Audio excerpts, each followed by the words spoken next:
నమస్కారం. నా పేరు Sriram Sharma. Maintenance and welfare of parents and senior citizens act 2007 అనుసరించి తల్లిదండ్రికి పిల్లల నుంచి దగ్గర బంధువుల నుంచి మెయింటెనెన్స్ గ్రాంట్ చేయాలంటే మ్యాక్సిమం ఎంత? ఈ విషయంలో Bombay high court single judge justice Sandeep Marne ఒక తీర్పు ఇవ్వడం జరిగింది. ఈ కేసులో సీనియర్ సిటిజను తన పిల్లల మీద తనకి మెయింటెనెన్స్ ఇవ్వాలి అని అంటే అది 25,000 రూపాయలు నెలకి పే చేయాలి అని సదరు సీనియర్ సిటిజన్ ట్రిబ్యునల్ అవార్డు చేసింది. దీన్ని క్వశ్చన్ చేస్తూ పిల్లలు బాంబే హైకోర్టులో ఛాలెంజ్ చేశారు. చట్టం ఏం చెప్తోంది?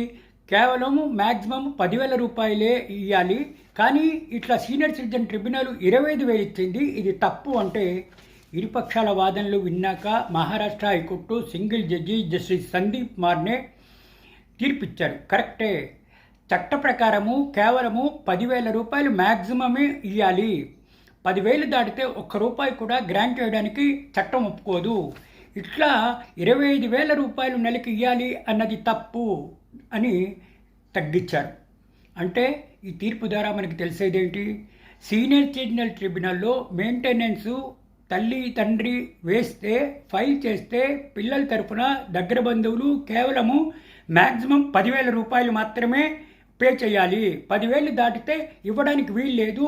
ఇట్లా ట్రిబ్యునల్కి కూడా 10,000 దాటి అవార్డు చేయడానికి జ్యూరిడిక్షన్ లేదు, అర్హత లేదు అని ఈ తీర్పు చెప్తోంది.